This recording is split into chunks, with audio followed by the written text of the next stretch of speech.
Magandang araw! Sama-sama tayong matuto sa Teacher Sal Learning Resource Channel.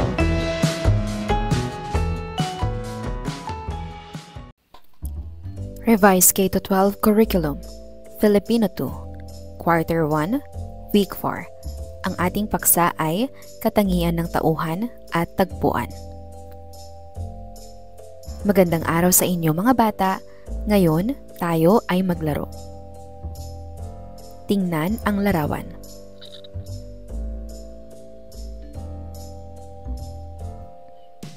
Sino-sino ang mga nasa larawan? Nasaan sila? Ano ang kanilang ginagawa? Ano-ano ang mga bagay na makikita sa larawang nabuo? Maaari ka bang magbigay ng paglalarawan sa mga bagay na makikita sa larawan? Ngayon naman, isaayos ninyo ang mga larawan na aking ibibigay batay sa pagkakasunod-sunod nito.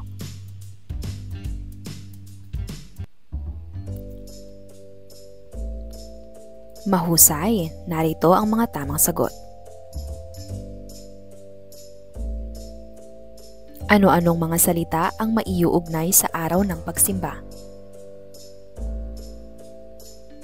Pagtambalin ang mga salita at mga larawan. Isulat ang titik na makikita sa hanay B sa papel. Para sa hanay A, babae, bahay, barong, bola, baboy.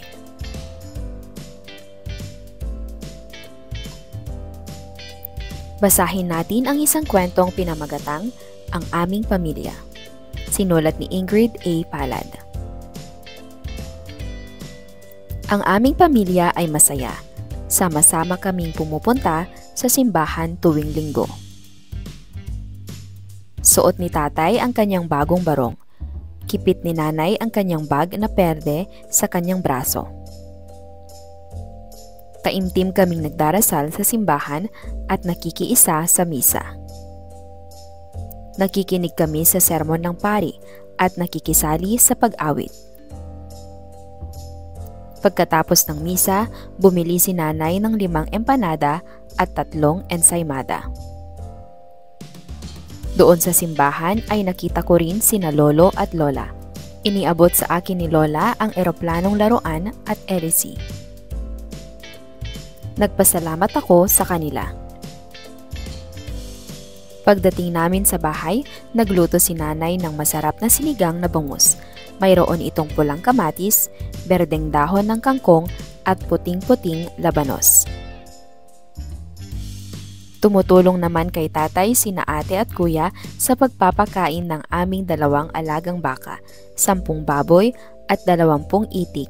Nang maluto na ang pagkain, tinulungan ko si nanay na ayusin ang aming hapagkainan. Pinangunahan ko ang pagdarasal bago kami kumain.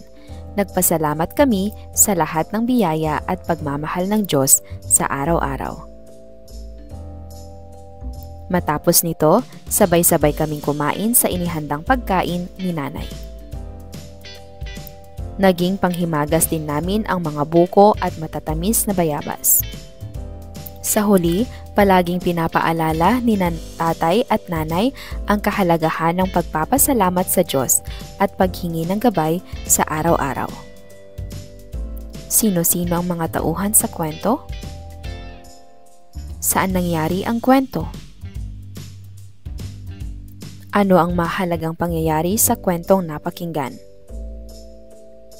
Ano kaya ang naramdaman ng pamilya matapos magsimba at manalangin? Kayo ba ay nananalangin araw-araw? Bakit? Ano ang nararamdaman nyo habang kayo ay nanalangin? Ilarawan ang pamilya sa teksto. Pagsunod-sunurin ang mga pangyayari mula sa kwentong napakinggan. Isulat ang bilang 1 hanggang 5 sa kahon ayon sa tamang pagkakasunod-sunod ng pangyayari. Gamitin ang larawang bilang gabay. Narito ang mga larawan. Atin na itong sagutan. Ang unang bilang ay sama-sama kaming pumupunta sa simbahan. Taimtim kaming nagdarasal at nakikinig sa pari. Sabay-sabay kaming umuwi matapos magsimba. Tulong-tulong kami sa paghahanda ng hapagkainan. Masaya kaming kumain ng hapunan. Sa langguhitan ang katangian ng tauhan at tagpuan mula sa kwentong Ang Aming Pamilya.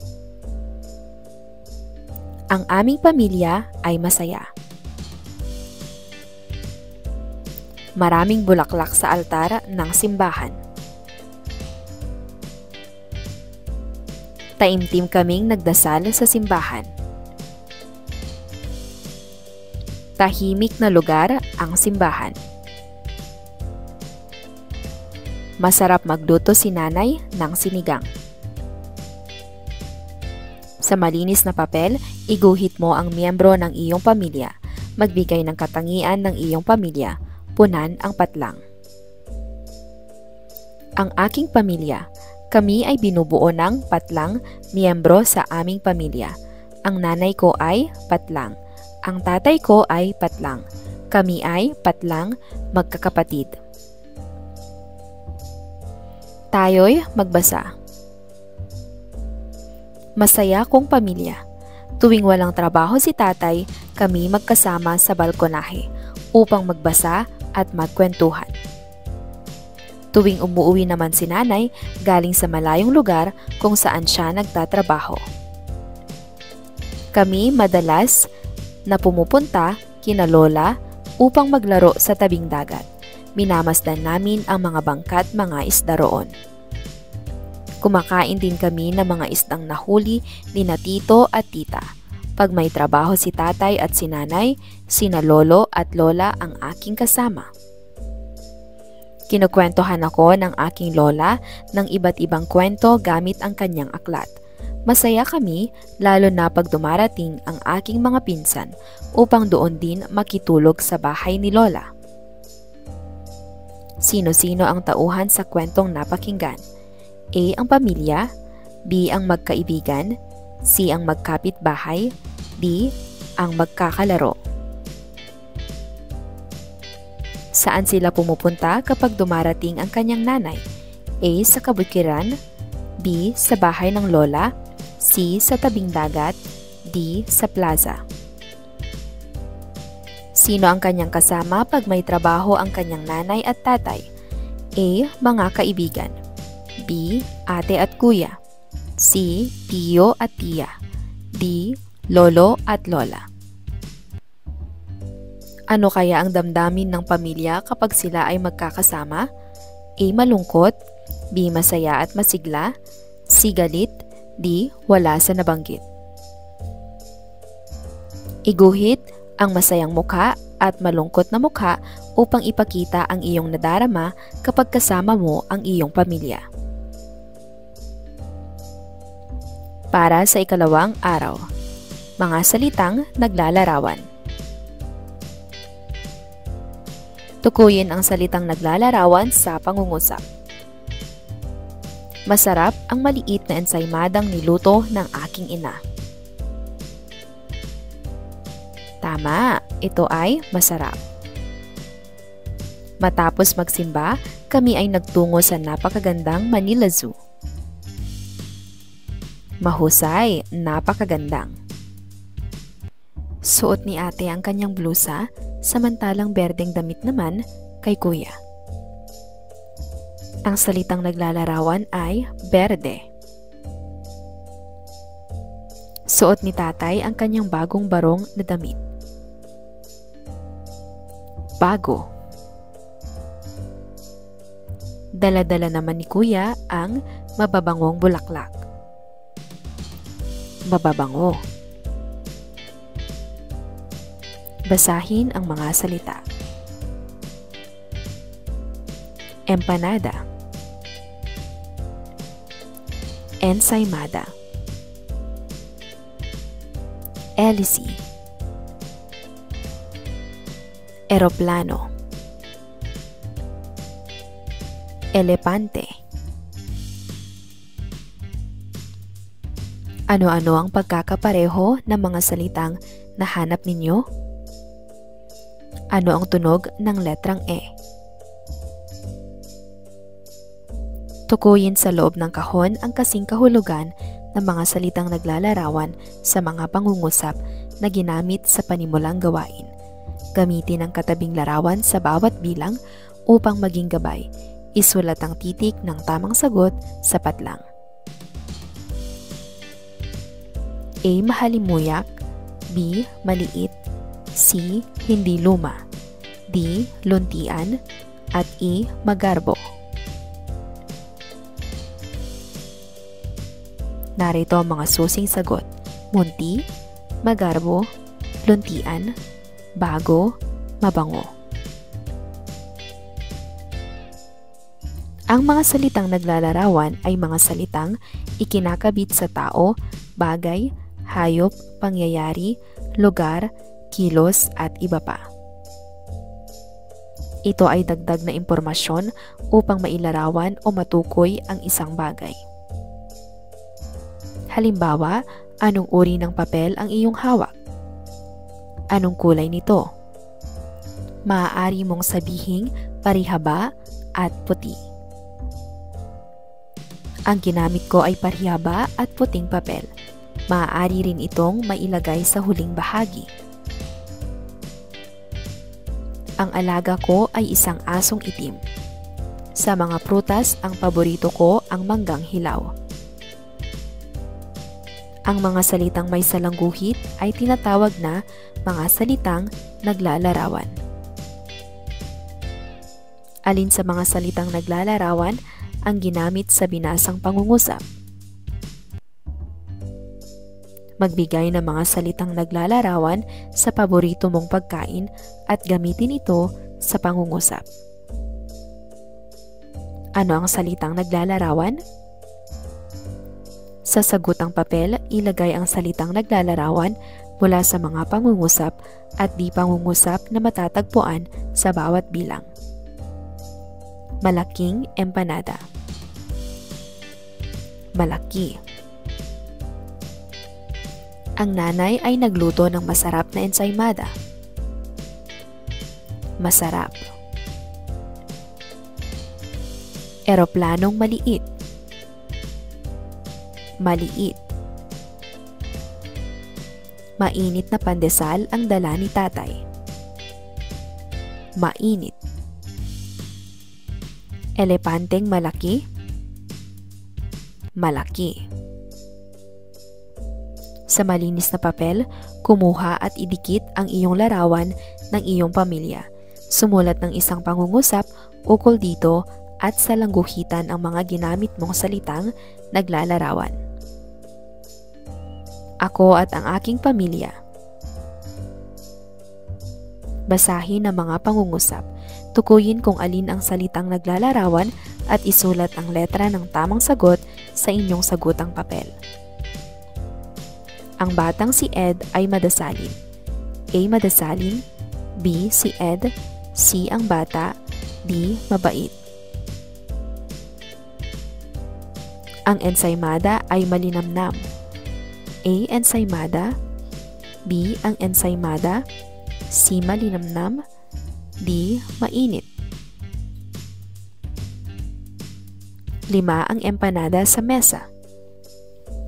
A. Empanada. B. Mesa.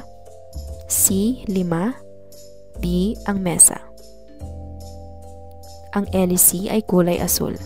Alin ang salitang inilalarawan sa pangungusap? A. Ang LC. B. Kulay. C. Asul. D. Berde. Ang elepante ay malaki. Alin ang salitang naglalarawan sa pangungusap? A. Elepante. B. Malaki. C. Kulay abo. C. Maliit. Narito ang mga susing sagot. Para sa ikatlong araw, suliranin at solusyon kahulugan ng salitang kilos. Isa kilos ang karaniwang gawaing bahay na ginagawa ng ipapakitang miyembro ng pamilya. Nanay, tatay, ate, kuya, bunso. Ano ang nasa larawan? Sino sa inyo ang nakapunta na sa kabukiran? Ano-ano ang makikita rito? Ano ang ginagawa ng pamilya sa bukid? Mahalaga ba na mayroon tayong kabukiran? Bakit? Paano natin aalagaan ang natitirang bukid sa ating bayan? Pagtambalin ang mga salita at mga larawan. Isulat ang titik na makikita sa Hanay B sa sagutang papel. Para sa Hanay A, katuwang, tumawa, taimtim, pagtatanim, nagpapasalamat. Narito ang mga tamang sagot. Hanapin sa loob ng kahon ang kahulugan ng mga salitang kilos mula sa gawain A. Tandaan, hindi maaaring ulitin ang mga salita sa loob ng kahon. Para sa mga pagpipilian, humahalakhak, pagpupunla, nagbibigay-pugay, tumutulong, seryoso. Katuwang, tumawa, taimtim, pagtatanim, nagpapasalamat. Narito ang mga susing sagot.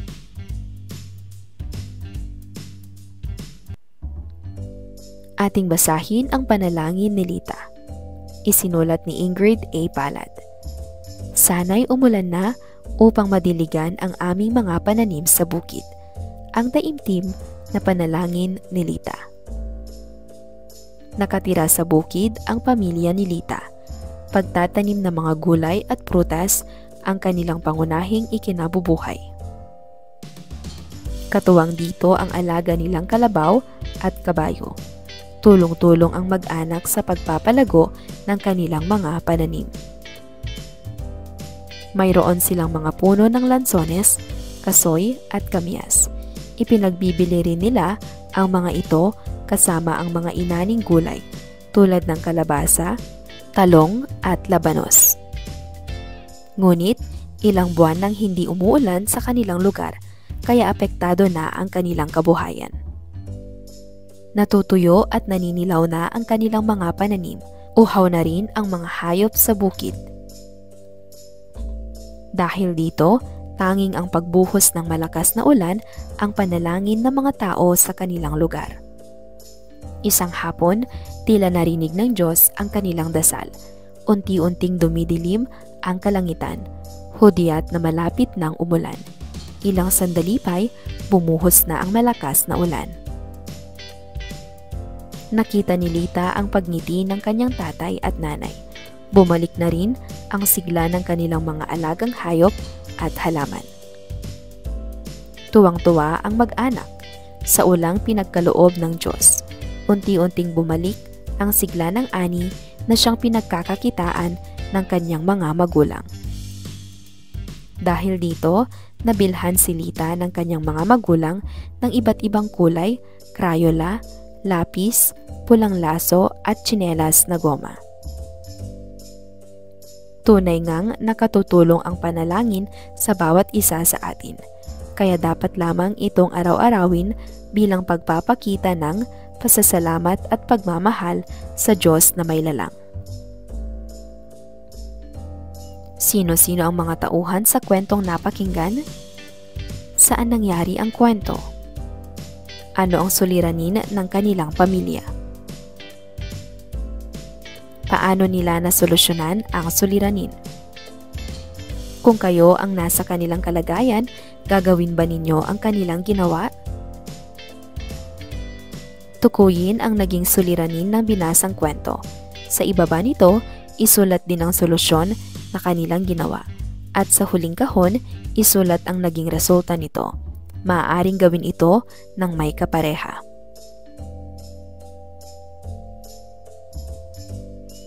Iguhit sa isang malinis na papel ang maaari ninyong gawin bilang isang mag-aaral. upang maiwasan ang mga pagbaha at sobrang tagtuyot sa inyong lugar. Sa sagutang papel, kopyahin ang suliranin at mga solusyong matatagpuan sa bawat pangungusap. Ilagay ito sa chart. Maraming namamatay na halaman dahil sa tagtuyot sa aming lugar. Patuloy ang pagdadasal ng mga tao na umulan. Naglinis ng mga kanal ang mga tao para maiwasan ang pagbaha. Nauuhaw ang mga hayop. Nagtanim kami ng mga puno at halaman. Kopyahin ang kahulugan ng salitang kilos na may salangguhit. Hanapin ang sagot sa bawat pangungusap. Isulat ang sagot sa inyong kwaderno. Ang bata ay nanalangin. Taimtim niyang pinagdasal ang kanyang mga magulang. Ang mga bata ay magtatanim sa paaralan. Inuna nila ang pagbibinhi ng buto ng prutas sa kanilang tahanan. Nagpunta ang pamilya nila sa simbahan upang manalangin. Namimitagan sila sa mga biyayang kanilang natatanggap. Ang pagdidilig ay nakakapagpalago ng halaman. Yumayabong ito kapag ginagawa araw-araw. Pagbebenta ng gulay ang ikinabubuhay nila. Pinagbibili nila ang mga ito sa palengke. Para sa ika-4 na araw, mga salitang naglalarawan. Gumawa kayo ng isang simpleng pangungusap o parirala gamit ang mga sumusunod na salita. Nakapulot, tinitinda, nagtanim, kumain, pinastol.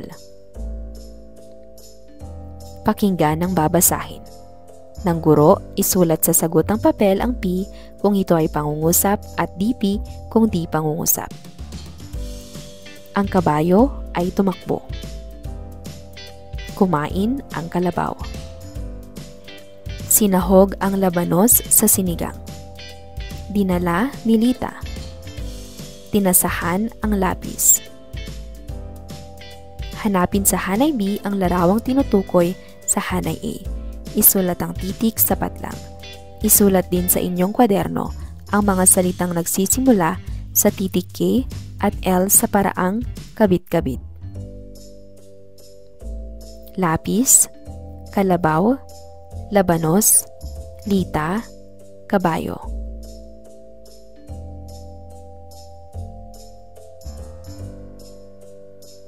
Narito ang mga tamang sagot.